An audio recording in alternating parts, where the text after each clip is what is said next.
Stand up, Red. I got you. Just lean on me. I'm alright. Promise, Katz. Does it hurt? We have one more potion, just let me know if we need to. No. Don't worry. The pain isn't as bad as it was. I don't need the potion right now.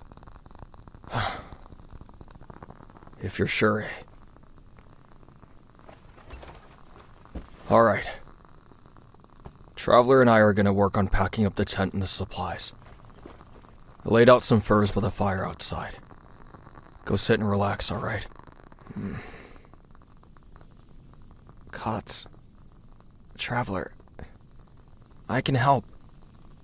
I don't want you doing all that work between the two of you. Yeah. Listen to Traveler. Don't be an idiot. Go and sit by the fire. It ain't even that much work anyways. Yeah. Alright.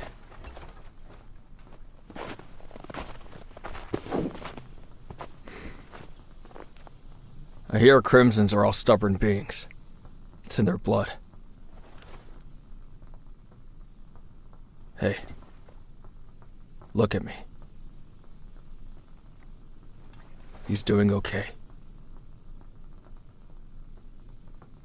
I'm not babying him. I know he wants to help out, I just... Look. If he does too much too quickly, he'll tear his wound open. And then what?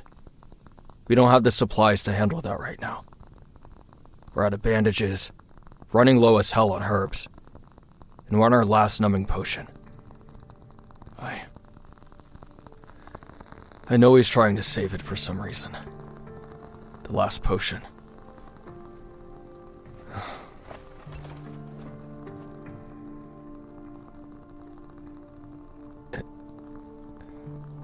Yeah, that makes sense. Of course that sappy dragon would want to save it in case something happens to us. I just wish he'd worry about himself for once. Whatever. I'll force him to take it if it's obvious the pain is too much for him. We'll stock up on more soon. Now, Traveler, get to work. We've been here long enough. Start packing stuff up.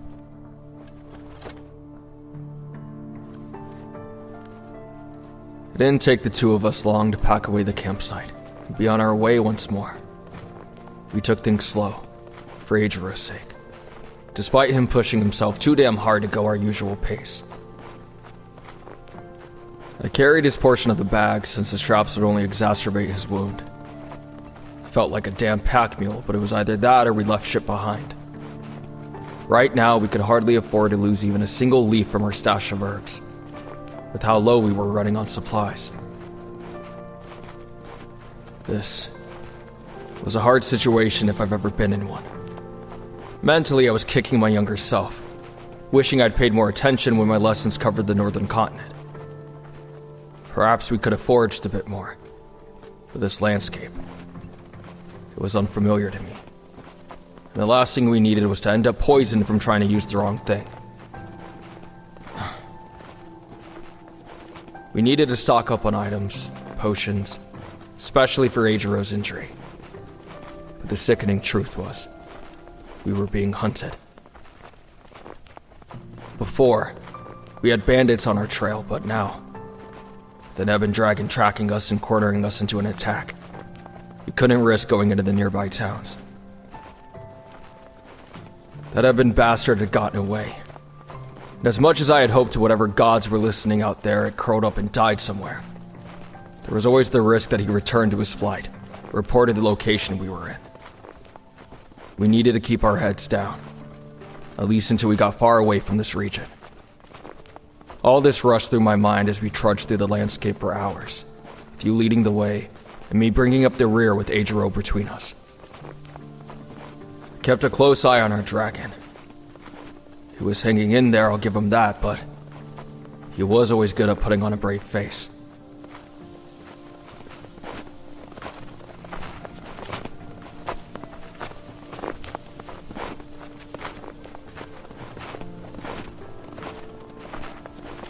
Oi, traveler. How's the map looking? Come here, let me see.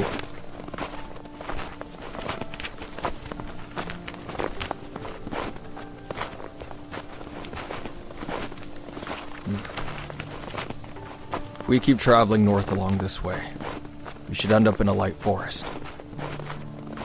If Azar has enough steam, we'll get through it and end up on the other side by nightfall.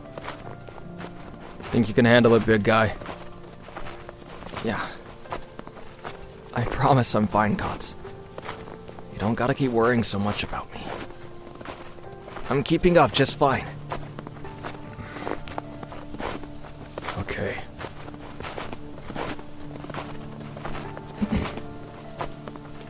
Like I said, keep us on track, traveler. We clearly don't have a compass anymore, so I need you to use landmarks. There's a town west of us right now. There on the map. See the smoke coming from that direction? That'll work to keep us on track. Just up ahead, look. Trees.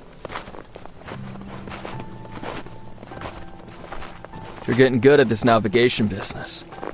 Not bad at all. We'll be at the mountains in no time. Right, Red? Yeah. They had a good teacher. I'm really proud of you, traveler. I'm not really any good at maps. I navigate by, well, my mom called it nature sighting.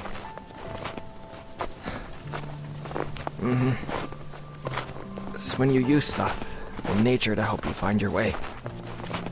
The sun rises in the east, sets in the west. Moon rises in the north. And the eye of Crawlis in the south. Red. You know that? You can find your way pretty much anywhere. Red. Shit.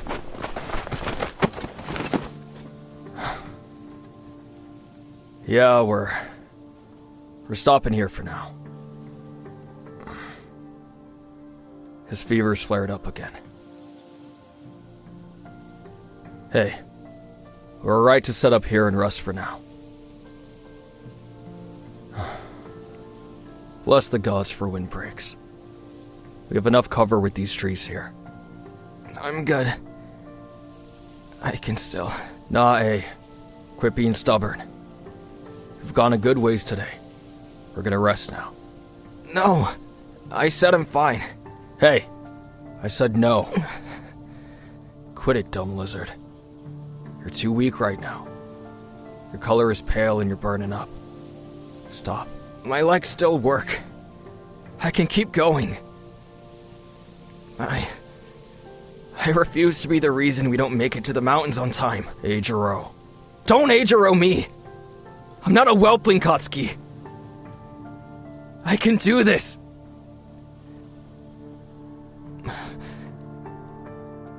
Traveler. They're right, Red.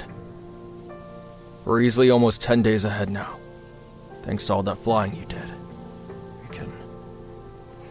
We can take our time. Well, I can't fly now! Or ever again! So we need all the time we can get. Hey. We already lost 3 days of traveling because of me.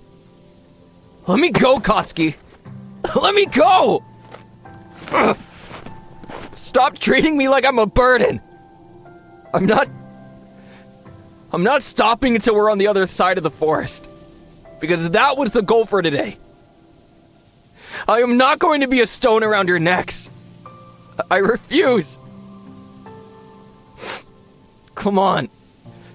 Keep up, you two. I'm not holding you back. I'm not. Azar. God's sake, just...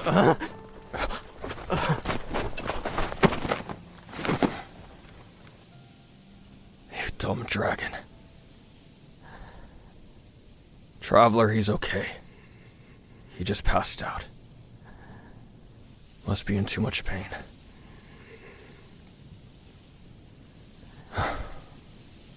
His body can't handle all this stress. We need to get him resting. And make sure his body stays warm. A cold dragon is a dead dragon. Get the furs out. We'll get the tent set up first. That way he can be out of the wind and a bit warmer while we finish setting up and get a fire going. Over there. We'll set up under those trees.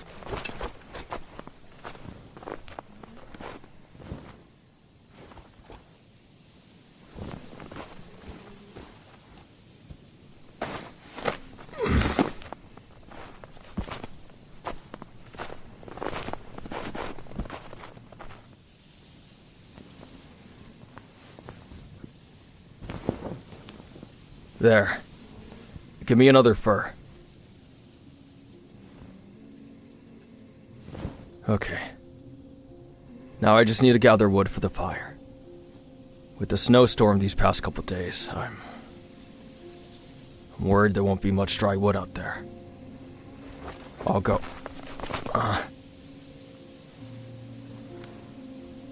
You want to go gather wood? Traveler, we both know that ain't safe. Stay with Adro. I'll go. You just focus on getting the tent up. Keep your short sword on you and stay alert. I'll be right in earshot, so just yell if you need me. Tent's in here. I'll be back, alright?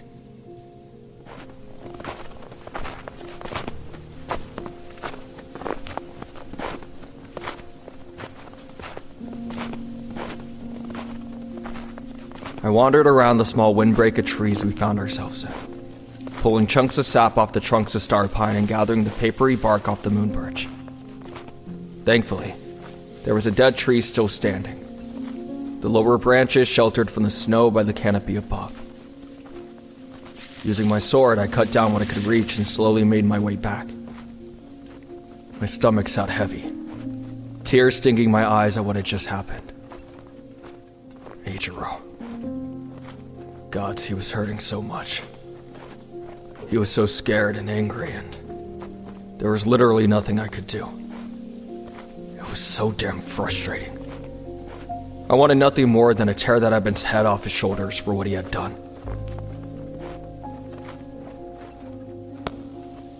That was when I heard it. The sound of a blade hitting a tree.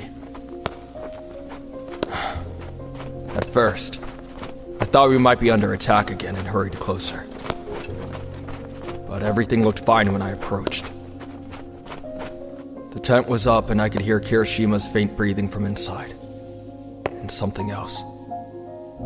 Your voice. Yelling. It was so raw and furious I could hear the pain, and there was some rustling. Like you were dumping out your bag. When I rounded the edge of the campsite, that was when I saw you. The tree near you was covered in slashes, your short sword at the base of it like you'd attacked it out of anger. And indeed, all your belongings were all over the place. Including the book.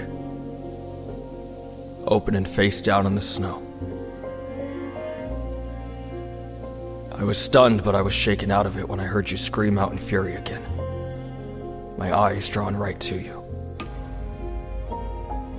There you were, on your knees in the snowbank as you slammed a heavy rock onto the gem over and over and over again. To the point where your hands were starting to bleed from how hard you were slamming the damn thing. I'll never forget the expression on your face. Rage and sorrow twisted your features, and tears ran down your face at your futile efforts to destroy the gem. And before I could move to stop you, you brought your chosen rock down one final time with a roar of anguish. Your body heaved with the effort, and I barely registered the movement as you grabbed the gem and flung it away from you. But thankfully, it landed at my feet. I instinctively knelt and picked up the unharmed gem, staring at it in my hand a moment, before I turned my attention back to you. You seemed so small there in that clearing, hunched in the snow and sobbing. Putting the wood aside, I carefully approached, slipping the gem into my pocket for now. There were more important things to handle at that moment.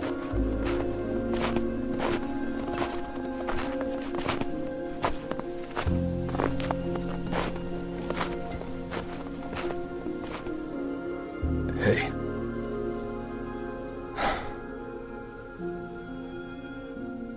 I ain't gonna tell you to stop or calm down. I know. I get it.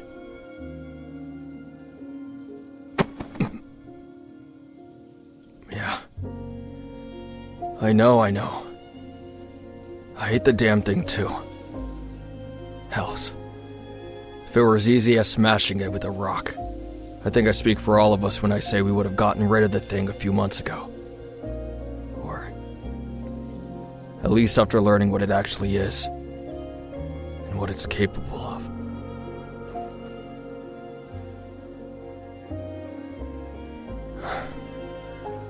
Here, let me see your hands.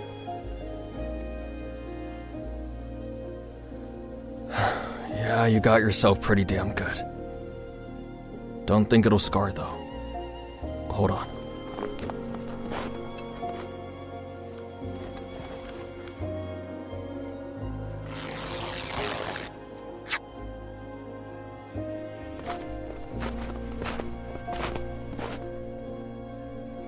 Ain't a bandage because we gotta save those for A, but it's clean, so it'll do.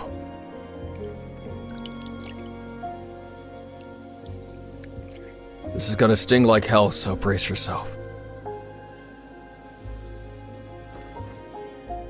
Easy. I know.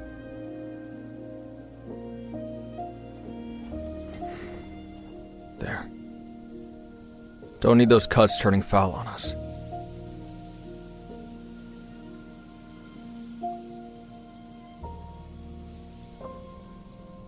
They're so cold. Your hands. Here. Clasp them together. I'll warm them up.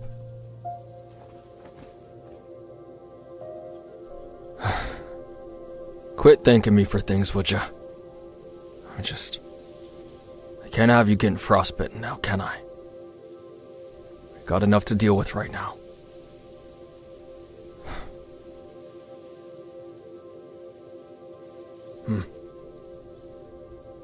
Yeah. I know. This journey really turned out to be a lot, huh? At first I thought it was just to get your ass back home, but we really got our work cut out for us, don't we, traveler? Yeah. You could say that again. It ain't going to be easy. Hell is it? Never has been. But we need to keep our heads on straight, you and I, yeah? For Eijiro's sake. And for the rest of this world. This mission, it's become bigger than all of us. We can't give up now.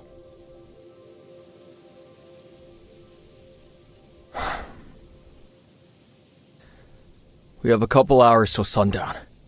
It's gonna start getting real damn cold. So I'm gonna get the fire started so we can keep our dragon warm. Put your gloves on and come with me.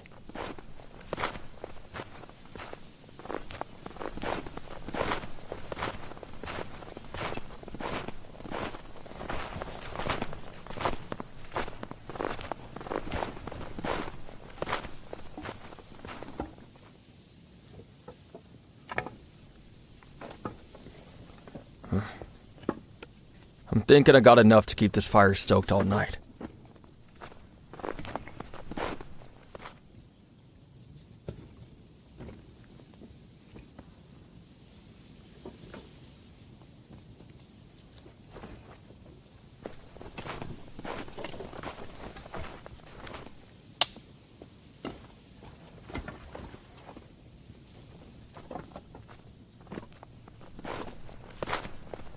There.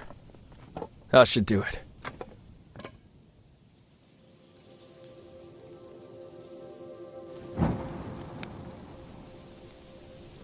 Alright. We're out of fresh meat, so I'm gonna see if I can catch something for us. Eijiro needs something hearty right now. None of those tasteless rations. I'll be nearby. I won't go far, alright? Watch over him. Make sure you keep the fire going. You gotta keep him warm or we risk him getting worse. Alright. I won't be long. Hells if I know what sort of game is out here, bud. I'll find something. Call if you need me. I'll be listening.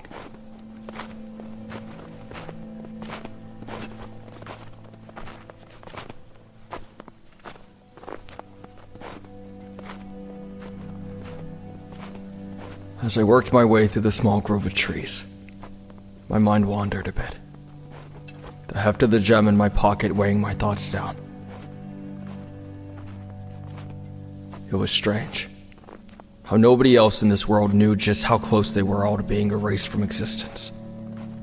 All it would take is for this gem to end up in the wrong hands, and it'd all be over. Nobody knew of our fight. It was all on us. All on our shoulders. Our burden. Lives were all playing out in the towns and villages around us, blissfully unaware of what was at stake. Children born, mothers and fathers raising their families in content monotony, living their lives without a care. I couldn't help but to think of my own kin. I wondered how they were doing back home. Wondered if my mother still barks at the rest of the tribe, or if my father still made that delicious boar stew. I wondered if they lay awake some nights, thinking about me like I did them. It wasn't only my own that I worried for. Eijiro's mothers were probably worried sick for him. Gods. How on Solterra would I explain this to them? They entrusted me with their son, and this is what happened. Failure was a bitter taste, and unfortunately, I was starting to become accustomed to it. But I refused to back down.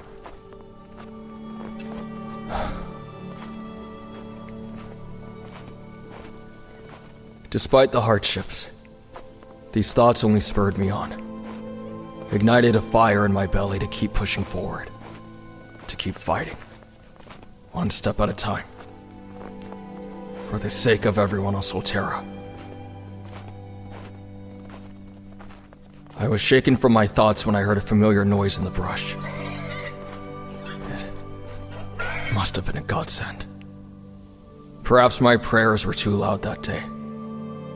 But there sat a boar in a small clearing, resting on the snow and contentedly chewing on a branch laden with berries. It was fat as could be, and it'd be more than enough food to keep us all going for the next couple days. I readied my bow, whispered a soft prayer for the animal, and a thank you to whichever god was watching out for us, and I let my arrow fly.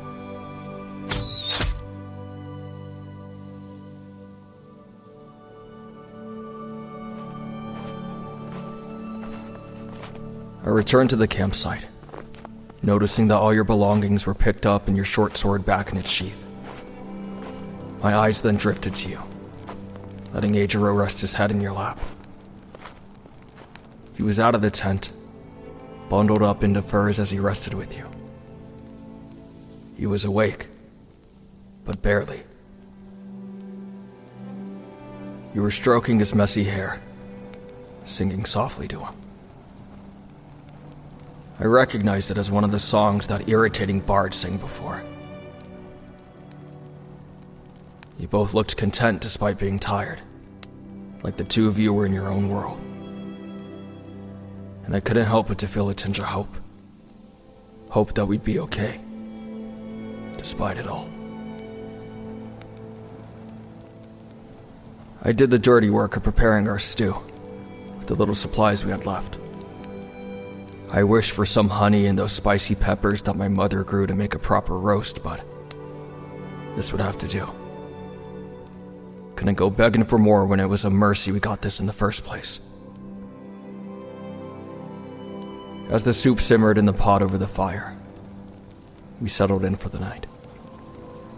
We bundled up in our furs, staying close to the warmth, Adro resting as the food cooked. And with that, quiet darkness fell over the forest. But how were we to know that it wouldn't last?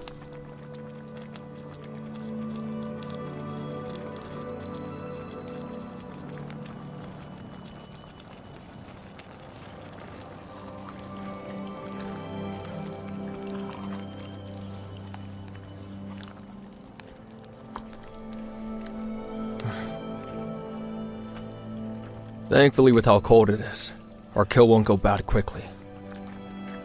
We'll cover the rest of the meat with snow before we turn in for the night. It should last us a couple of days. Guess there's some good things to walking through this snowy hell.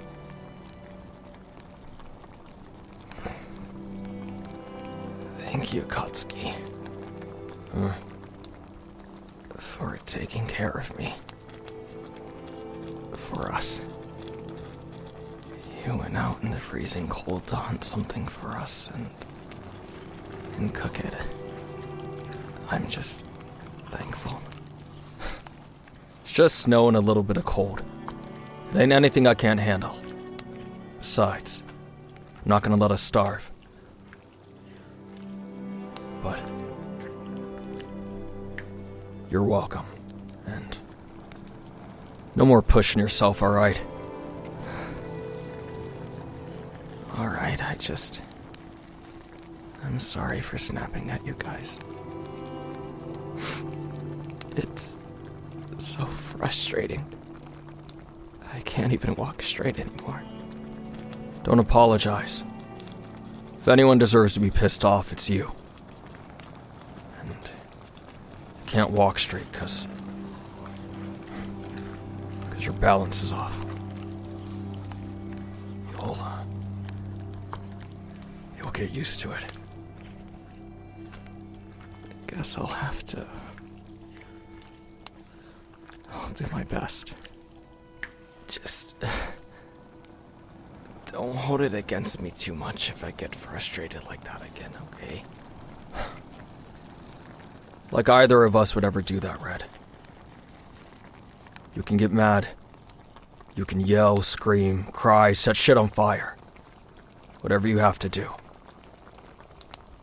I know me and Traveler both have.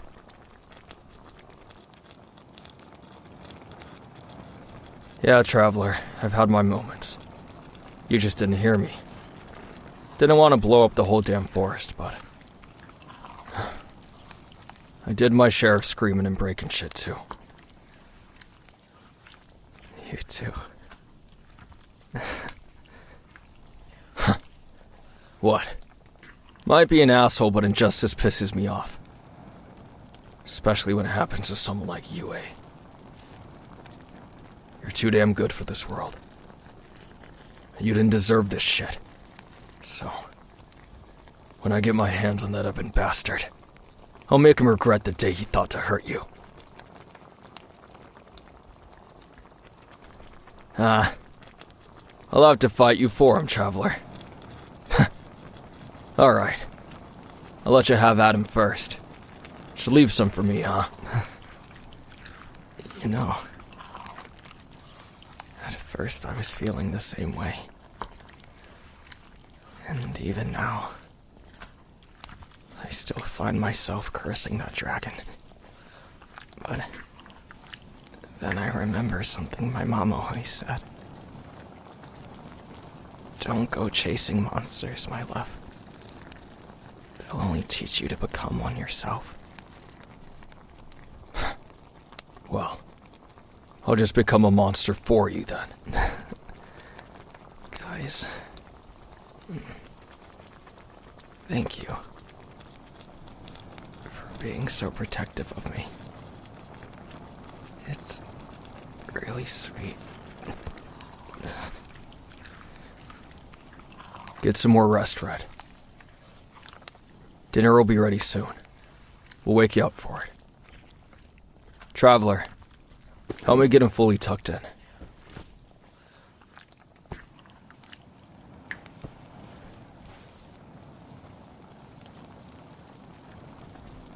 There.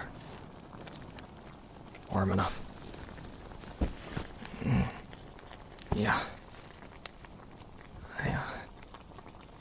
I promise I'll have my strength back soon. You get it back when you get it back. Stressing's only gonna make it take longer. So don't worry and rest.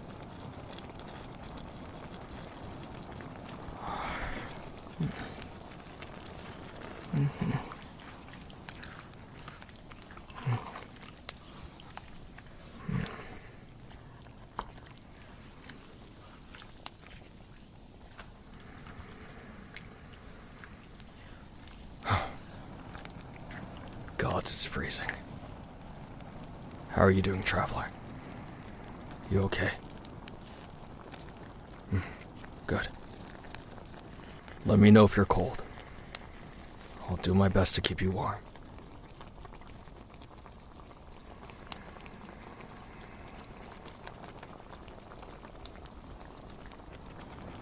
I really miss the hot weather. I miss the river baths, the feeling of the warm breeze. Hells, I even miss the bugs at this point. Yeah, I'll take blood-sucking pest over this shit any day.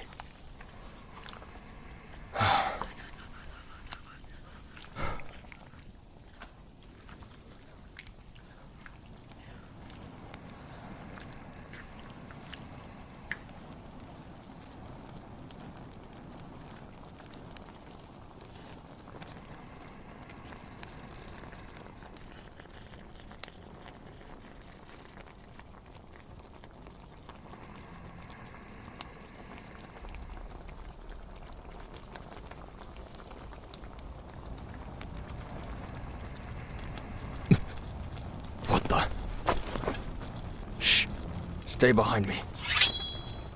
Hey, Jiro. Hey, Jiro. What is it, Kots? Shh. Keep your voice down. You and Traveler. Get ready to run, alright? God's sake, what is it now? Wait. I sense some kind of magic in the air. Yeah, there's someone casting a spell. Big one. The mana flow is shifting. I can't tell where it's coming from or what it's for. But wait.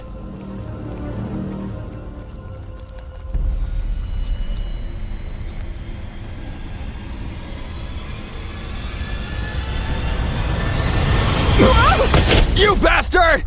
Think you can sneak up on us by using a portal? Die! Kotsky! Wait. Hold on. Kachan, wait, it's me! Deku? The hell are you... How'd you...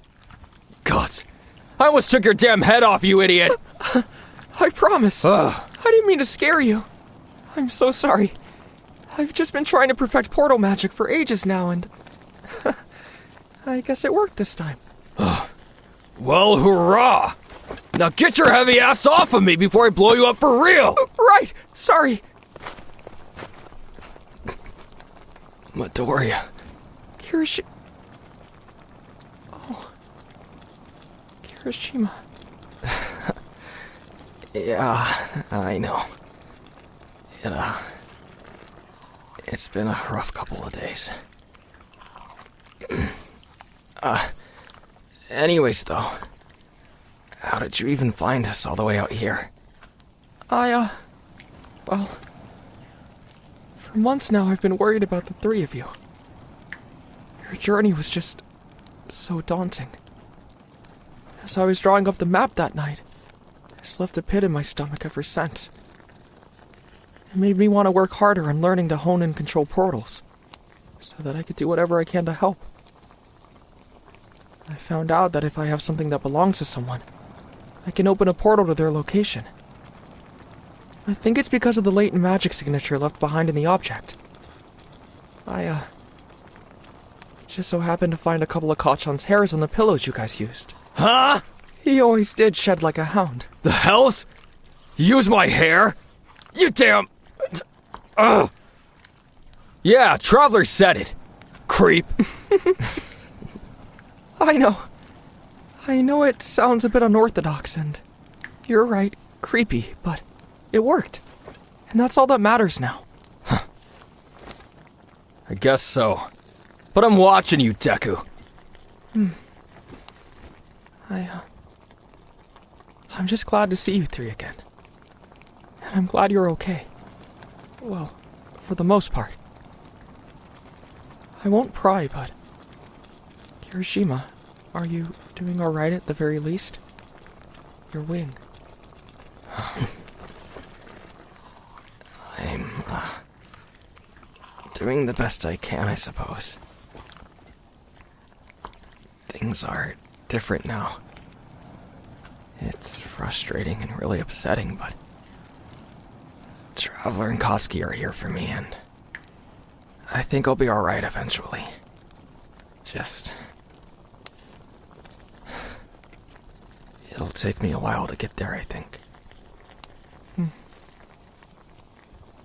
I see. I'm really sorry. I guess I'm struggling to understand how something like this would have happened. It's a long story. And it ain't important right now. What is important is... what's all that shit with you? Oh, right. Once I figured out I could get the portal here to work, I scrambled to put together a bit of a care package for you guys. It's not too much, but I got some essentials in case you were low. I've got rations that'll last you through a while. Some full water skins. I also threw in a bundle of potions I got from Uraraka. She was more than willing to part with these once I told her I was trying to get supplies to you three. I think she put it in an enchanted pouch, so there's probably quite a few of them in there. Damn. You ain't gotta go doing all that. Let me see then. Traveler, you look in that bag. I'll look in this one.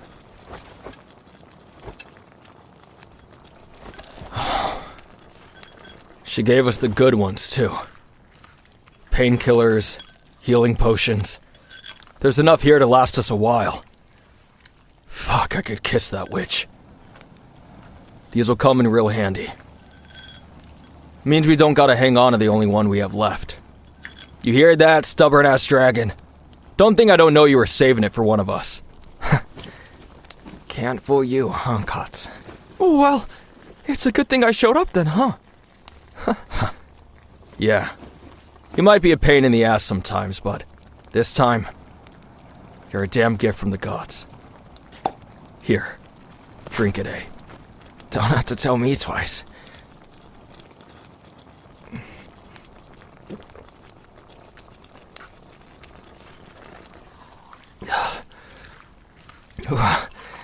I don't know how she does it, but Uraraka's potions always taste kind of like heartberries. I really like it. Huh? What all's in there, hon, Traveler? You really put spices and honey of all things in here, Deku.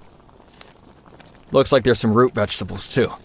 Well, I mean, my mother said it might be a good idea, since bland food can be pretty disheartening on a long journey like this, and she figured you guys might need a pick-me-up. She's not wrong. Give me that bag there, Traveler. Yeah, the one with the red string. Let me see it.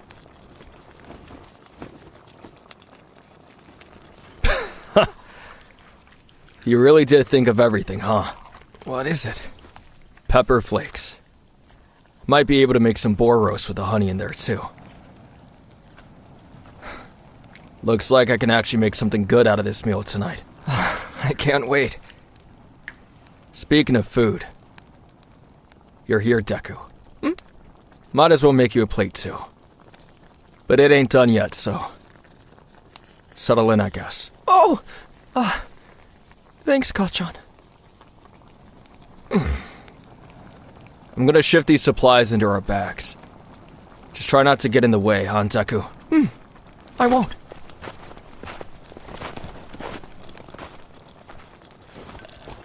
The appearance of Deku was an unexpected but very welcome boon. After all the shit we went through, it was deserved. Eijiro was now resting much more peacefully with the potion in his system, tucked against you as he dozed in front of the fire. I tended the stew, skimming the broth and adding the spices to give it a bit more flavor.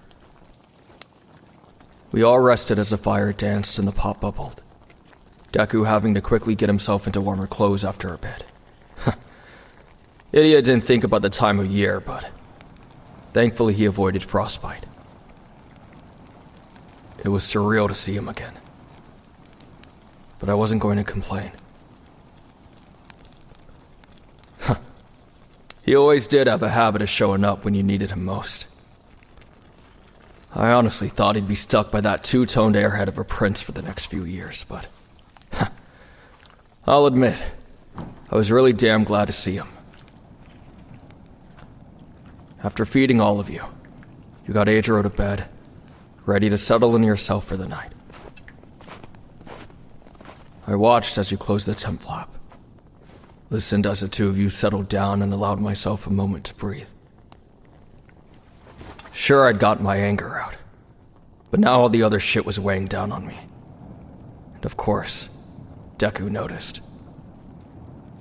I was so focused on talking with him, trying to keep our voices low, that I didn't notice you were eavesdropping the whole time.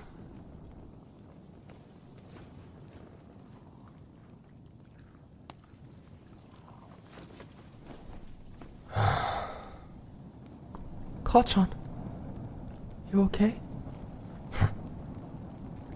Of course I am. What? Do I look like I'm not? No, it's... It's not that. I just want to make sure you're holding up alright. You tend to keep things to yourself when you need to lean on others the most. I just... Don't you remember what my ma always said? If a prince can't solve a problem by himself, what good is he as a king? But honestly, I think that's a crock of shit if you ask me.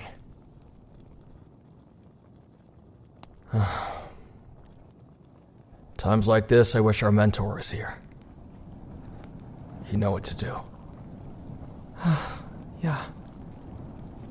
He was really amazing, wasn't he? Yeah. Just glad he got to retire. Live out his days in a quiet village. Speaking of, how are things back home? Oh, they're good. As quiet as ever. But that's good for me. I like spending my days studying and exploring with Shoto. Learning new things and spells, potions. Sometimes I'm a bit envious, though.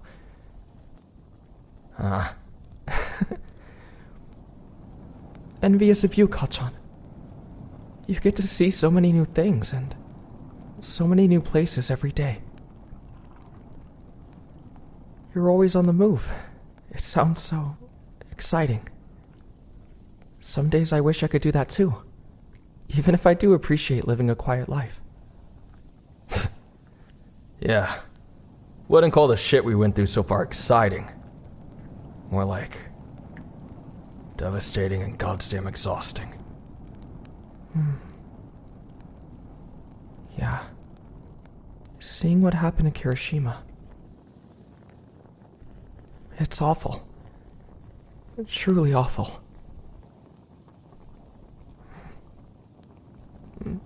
Kachan? You want to know what happened, right? Yeah. I guess I'm just curious to know what you've been through on this journey. Well, I'll tell you, but don't bring it up, alright? It only happened like gods. Well, it'll be 4 days ago today.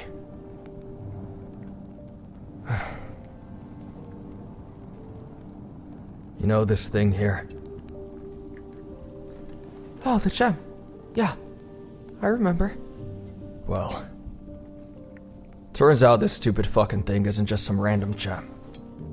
It's called the Azure Stone. But it's... Yeah, I know it's red, just listen, alright? Apparently, according to some journal we found, this thing, it has time magic in it. Like, it's the physical manifestation of time magic. Wait, huh? Yeah.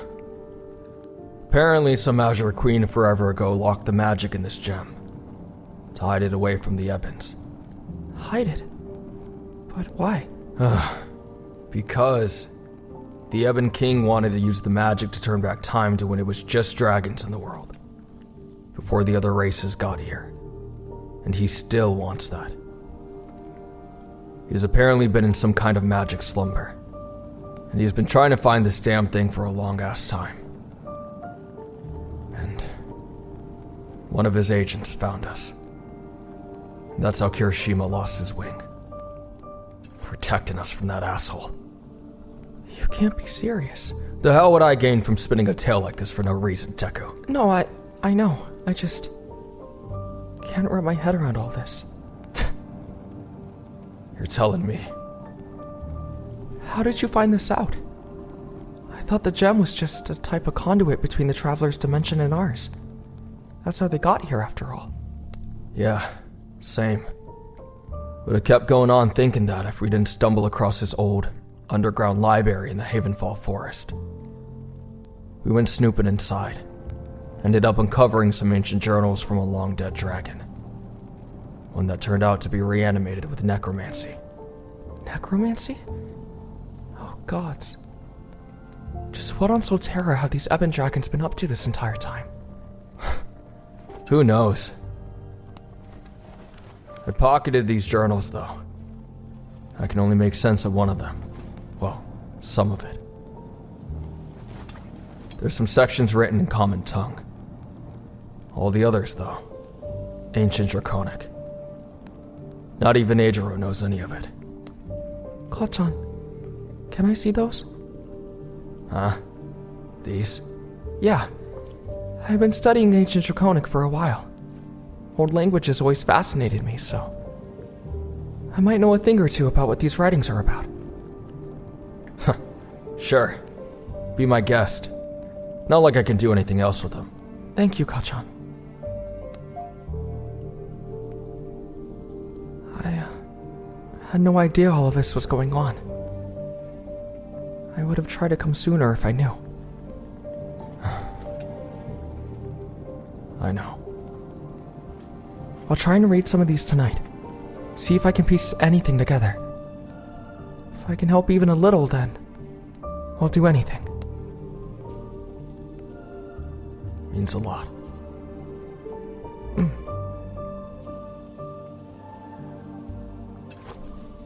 You know, if you need me to tag along to help, I will. No,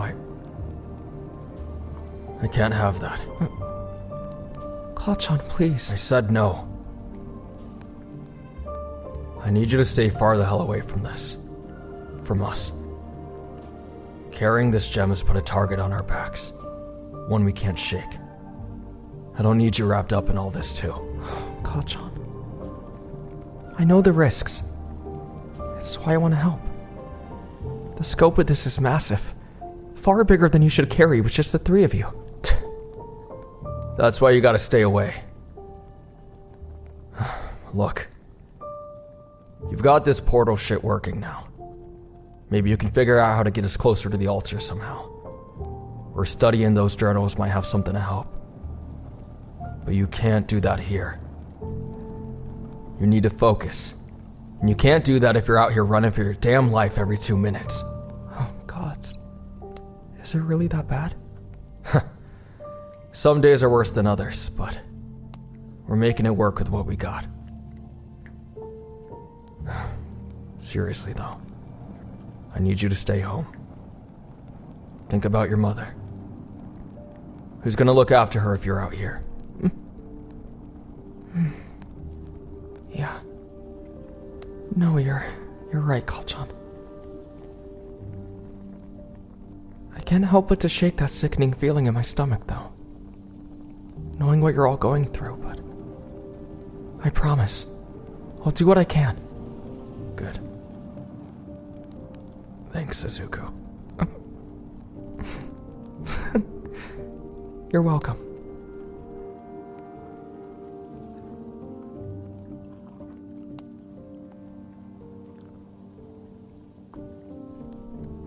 Just hang on to those journals, and I won't turn down more supplies now and then. It's getting rougher as we go, and we can't safely go into the towns right now. Not with the possibility of those Ebons tracking us.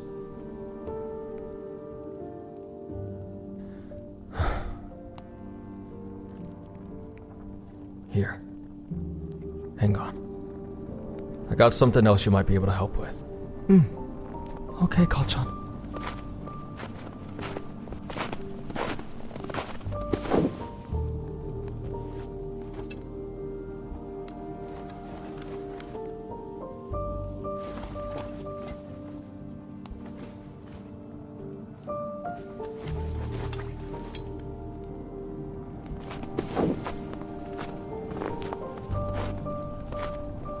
Here.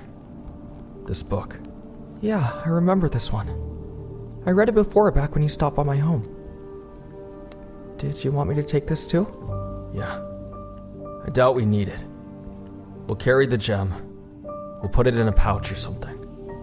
You take this and the journals back home with you. Read them. That way when you come back, maybe you'll have some kind of lead.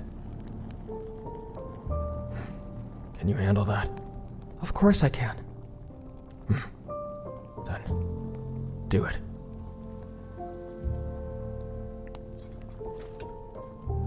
I'm gonna turn in. Long day. Okay. You can count on me, Kalchan. Get some rest. I'll make sure the fire stays going. Yeah. Night. Good night.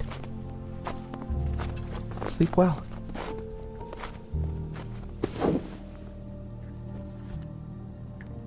As I made my way back into the tent, I paused to watch the two of you sleep. I was too tired myself to notice that you weren't actually asleep. You little shit. But nonetheless, I settled down under the thick furs for some rest. I felt the gem heavy in my pocket and tried to ignore it. Just thinking about the damn thing was enough to make me want to try my own hand at destroying it, even though I knew it was in vain. I closed my eyes, tucking the furs tighter around the three of us, and tried to get some rest. That small glimmer of hope I felt earlier, it was slowly becoming stronger. As much as I hated to admit it, having Deku as reinforcements was a relief. We'd have a way to get supplies and take care of Eijiro until his wound healed fully. After getting the rug pulled out from under us, I felt like we were starting to slowly regain our footing once more. I only hoped it would be enough to see us through.